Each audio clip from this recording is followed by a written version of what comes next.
नमस्कार दोस्तों, स्वागत है आपका हमारे YouTube चैनल कोडिंग सीखो पर। आज हम बात करेंगे कि सी के अंदर कीवर्ड्स और आइडेंटिफायर्स क्या होते हैं, सी ऑपरेटर्स क्या होते हैं, कमेंट सी में कैसे करते हैं और सी के फॉर्मेट स्पेसिफायर्स क्या होते हैं। ठीक है दोस्तों, तो सबसे पहले आता है सी के अंदर कीवर्ड्स एंड आइडेंटिफायर क्या होते हैं। कीवर्ड्स प्रोग्रामिंग में यूज किए जाने वाले प्री डिफाइंड या फिर रिजर्व वर्ड होते हैं जिसका कंपाइलर के लिए विशेष अर्थ होता है।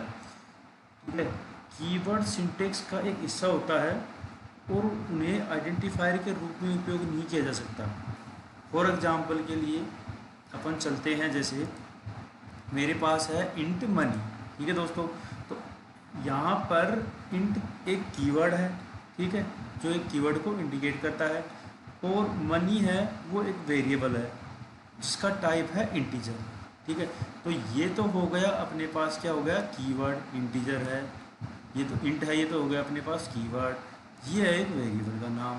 ठीक है दोस्तों, फिर आता है कि सी के अंदर कीवर्ड्स कौन कौन से होते हैं। सी में कीवर्ड्स जैसे ऑटो है, double, int, struct, break, else if, long, enum, ये जो भी सारे कीवर्ड्स यूज लेते हैं अपन, वो सारे कीवर्ड्स सी के अंदर है। जैसे कि if, else if, for, while, do while, जो भी अपन कीवर्ड्स यूज लेते हैं तो वो ये दिखाए गए हैं। ठीक है दोस्तों, फिर जो कीवर्ड्स हैं उनको क्या बोलते हैं, कीवर्ड्स और आइडेंटिफायर के अंदर जो आइडेंटिफायर होता है उसको लिखने के कुछ रूल्स होते हैं। ठीक है, अब पहला तो ये है कि भाई जो फर्स्ट कैरेक्टर है आइडेंटिफायर के अंदर वो अल्फ़ाबेट्स हो या फिर अंडरस्कोर हो या फिर वो कोई डिजिट हो, ये यूज ले सकते हैं। ठीक है, जैसे अपने को लेना हो कि ये वाला मान लो, जैसे टोटल है, यहाँ पे ये सम अंडरस्कोर ये है, ये वाला अपन फर्स्ट के लिए अप्लाई कर सकते हैं। नाम है, अंडरस्कोर भी है, वन भी है, मतलब कोई डिजिट भी है।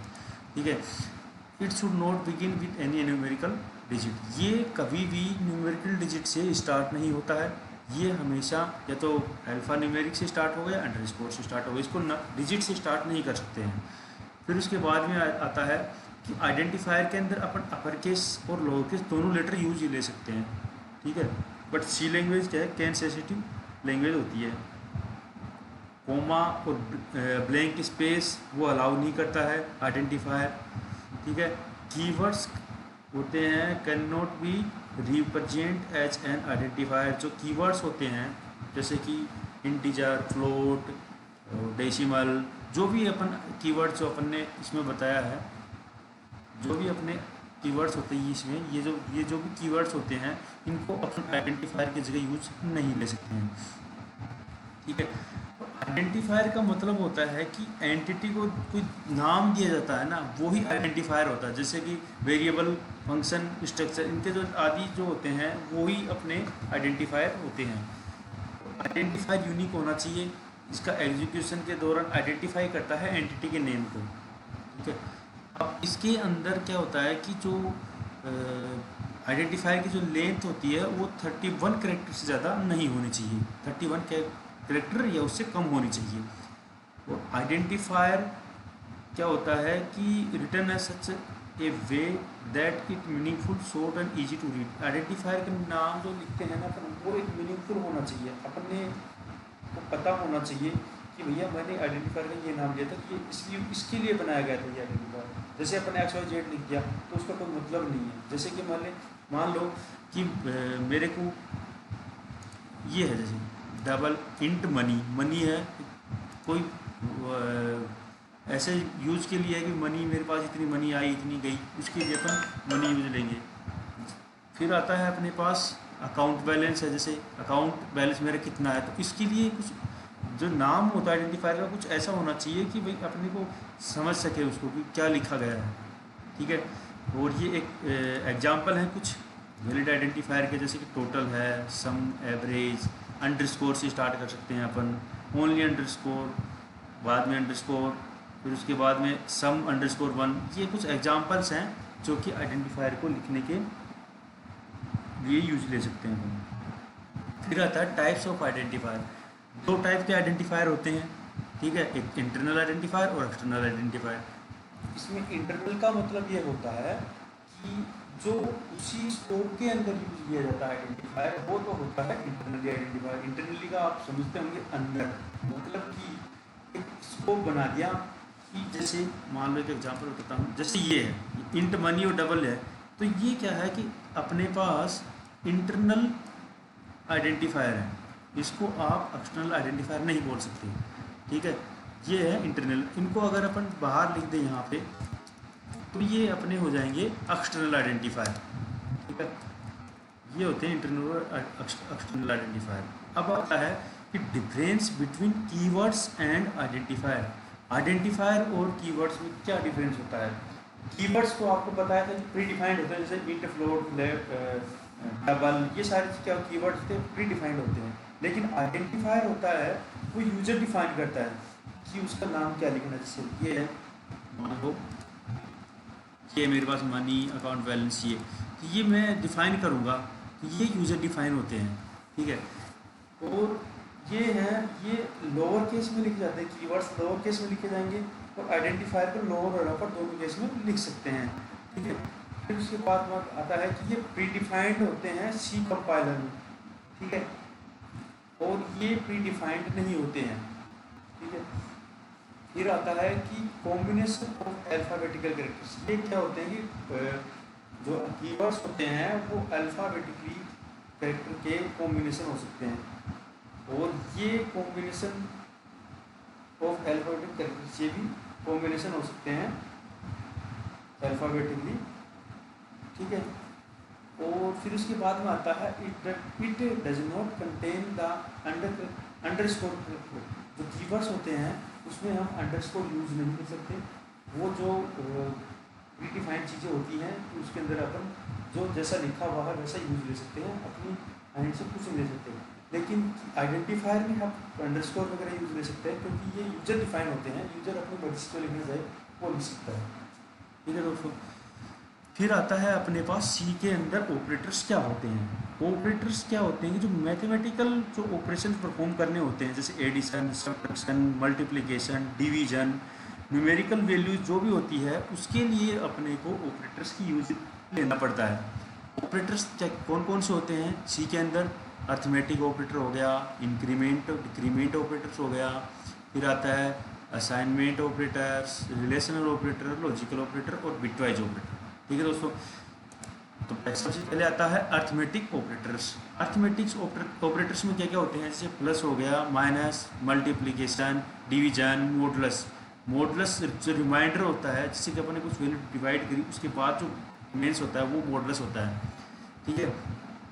अब इसका एग्जांपल देखते हैं अर्थमेटिक ऑपरेटर्स का।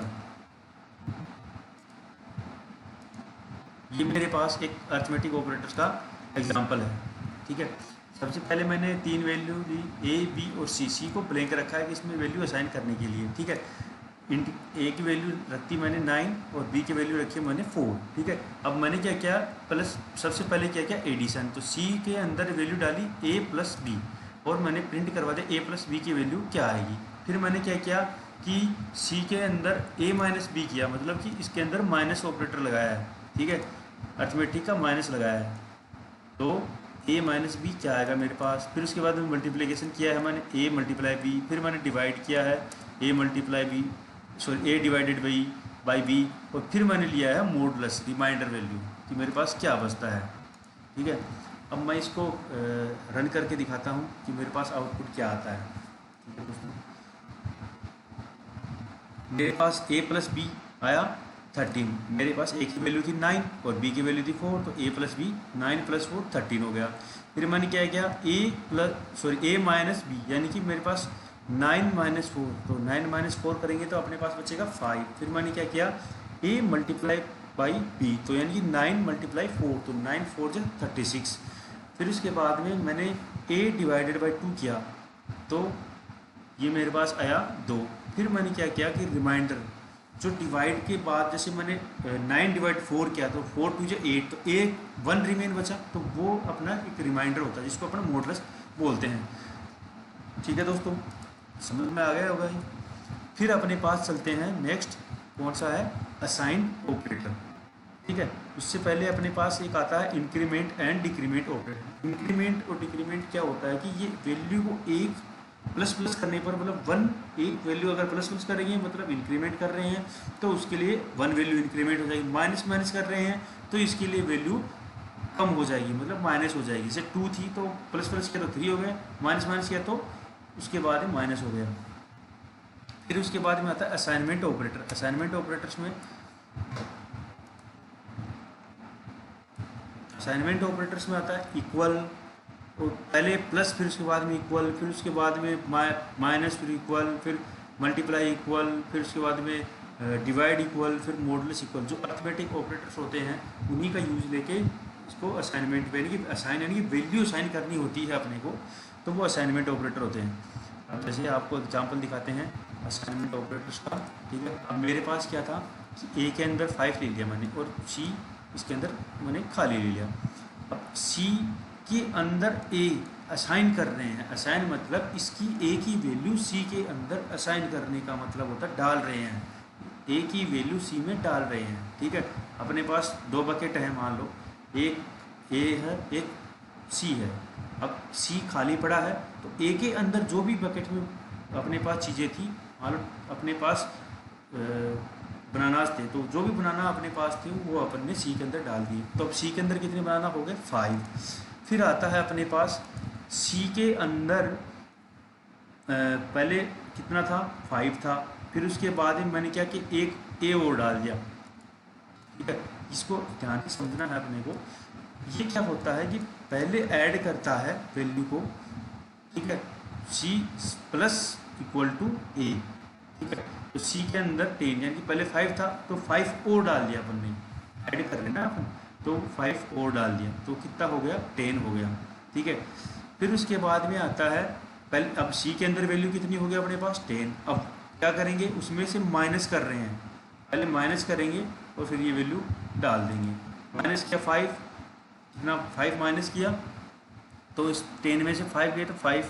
ठीक है, उसके अंदर अब 5 की वैल्यू 5 असाइन हो गए। फिर उसके बाद में आता है सी के अंदर अपने पास कितनी वैल्यू है, 5। तो फिर उसके बाद में क्या क्या कि अपने उसको मल्टीप्लाई कर रहे हैं, तो मल्टीप्लाई करते सी को पहले 5 था उसके अंदर 5 और हो गया तो ए की वैल्यू, तो 5 5 जा 25 हो गया। फिर ऐसे ही इसको डिवाइड कर रहे हैं और रिमाइंड कर रहे हैं, मतलब मॉडुलस कर रहे हैं। अब मैं इसको आपको रन करके दिखाता हूँ प्रोग्राम को कि आपके पास आउटपुट क्या क्या आता है। ठीक है, ये रन हो रहा है।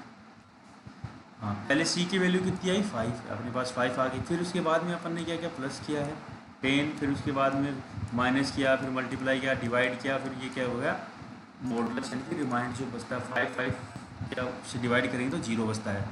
ठीक है, फिर आता है अपने पास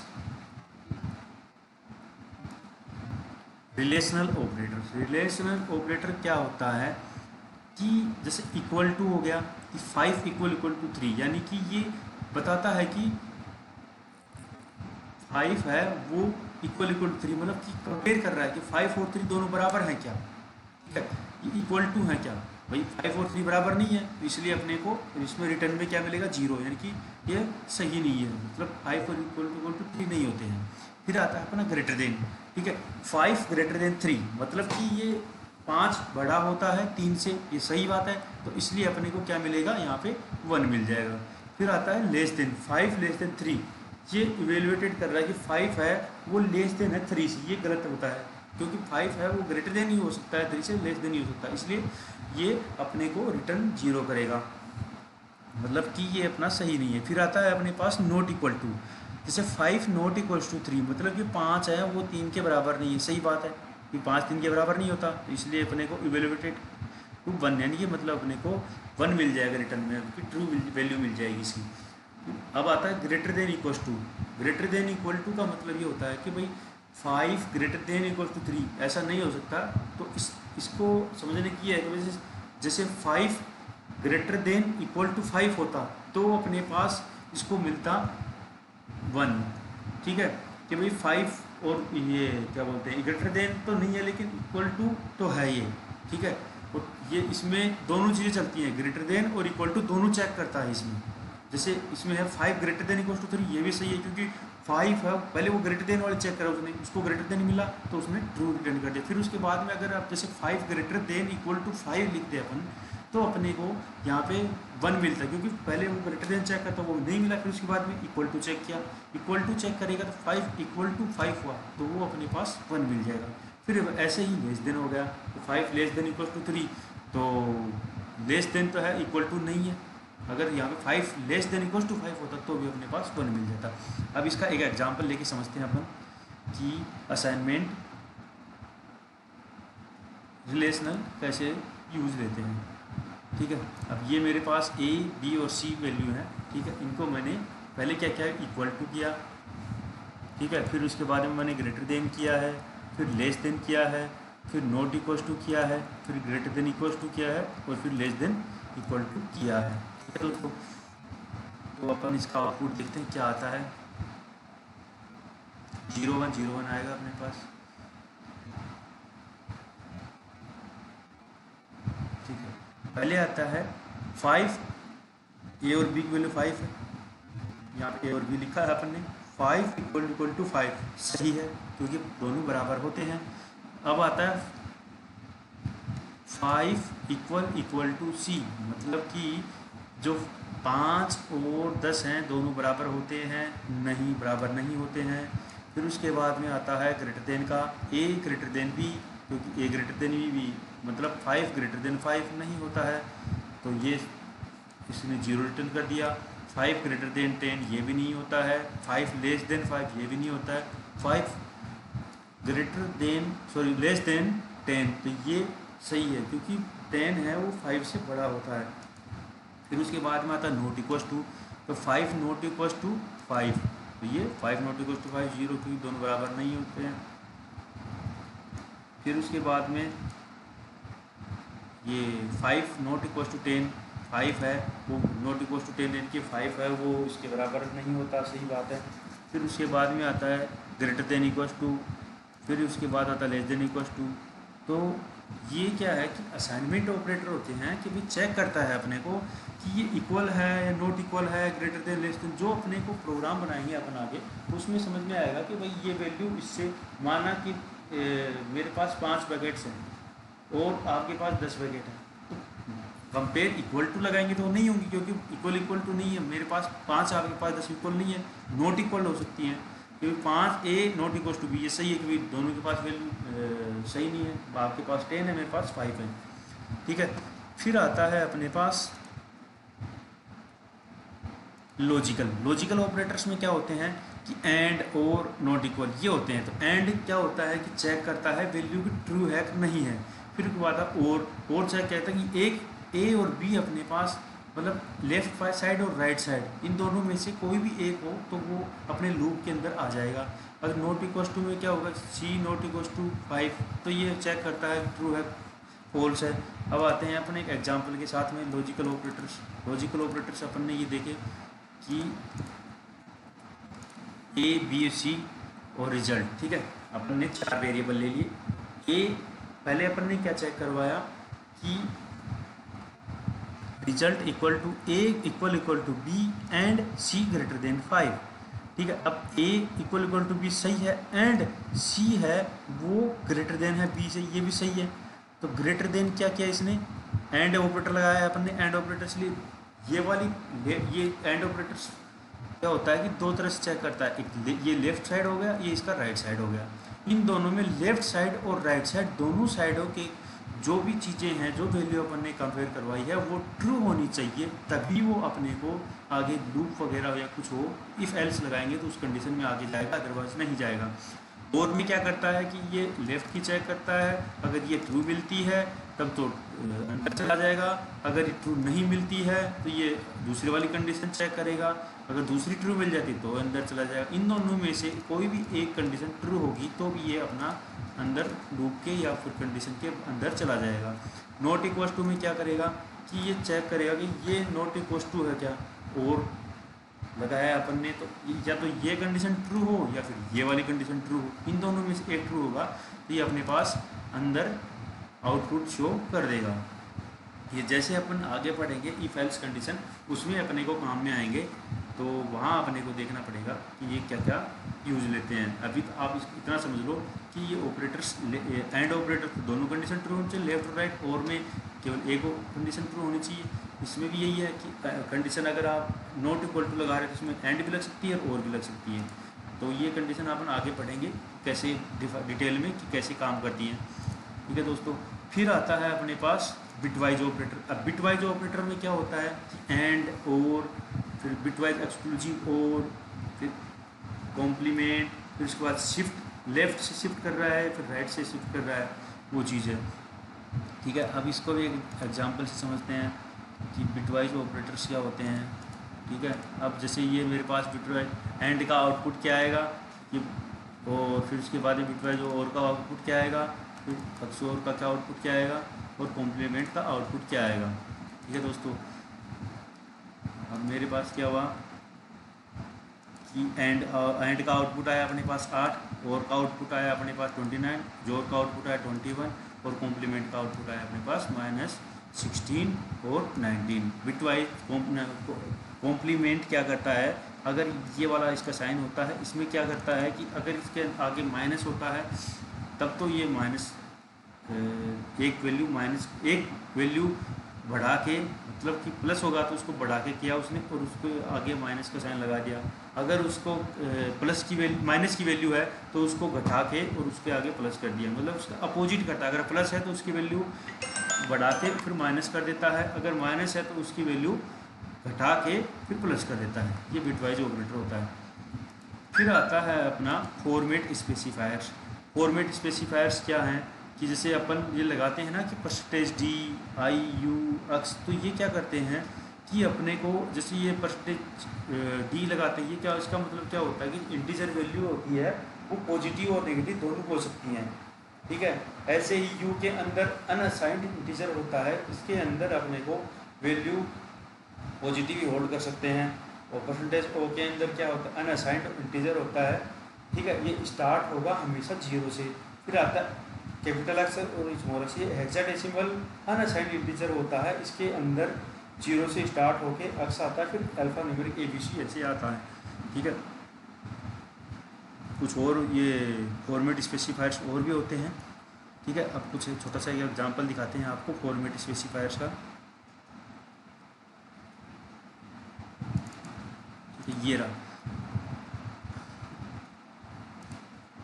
अपने पास क्या करेगा कि ये परसेंटेज डी है, ये हमेशा पॉजिटिव वैल्यू और नेगेटिव दोनों यूज ले सकते हैं इसके अंदर।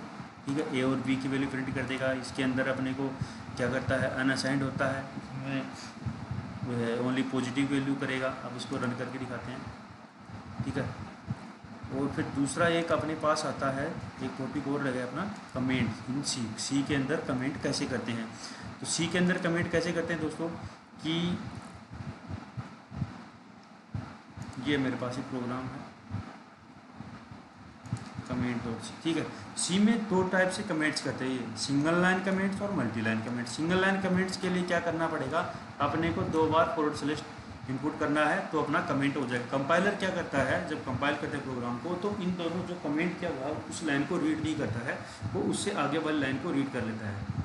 ठीक है, तो ये सिंगल लाइन कमेंट हो गया, और ये हो गया अपना मल्टी लाइन कमेंट। तो मल्टी लाइन कमेंट क्या होता है, फॉरवर्ड स्लैश स्टार, फिर वापस स्टार और फॉरवर्ड स्लैश, इसके अंदर जो भी आप कमेंट करेंगे तो वो मल्टी लाइन कमेंट होगा। ये कमेंट्स अपने को प्रोग्रामिंग करते टाइम कमेंट डालने चाहिए। मान लो अगर प्रोग्रामिंग आज करी, आज से 6 मंथ बाद अगर अपन उस कोड को वापस से चेक करते हैं, अगर कमेंट्स किए हुए होते हैं तो अपने को पता लग जाता है कि ये हमने क्या लिखा था और क्यों लिखा था। अगर कमेंट्स नहीं करते हैं तो समझ में नहीं आता कि क्यों लिखा था। इसलिए दोस्तों कमेंट्स हमेशा करके रखना चाहिए कोड के अंदर, ताकि अपने को समझ में आए फ्यूचर में कि अपन क्यों ये कोड लिख रहे थे। तो दोस्तों, तो आज का ये टॉपिक्स आई होप क्लियर्स हो गए होंगे आपके। अगर कुछ आपको समस्या हो तो आप हमें कमेंट बॉक्स में लिख के बताइएगा कि आपको कुछ समस्या आ रही है क्या, हम आपकी ज़रूर में सहायता करेंगे। और दोस्तों, वीडियो को ज़्यादा से ज़्यादा शेयर करो, सब्सक्राइब करो चैनल को, ताकि और लोगों को भी समझ में आए। आपके दोस्तों को शेयर करोगे तो सीखे हम अच्छे से समझा रहे हैं, ताकि आपको बेसिक से समझा रहे हैं ताकि आपको अच्छे से समझ में आए। ठीक है दोस्तों, थैंक यू।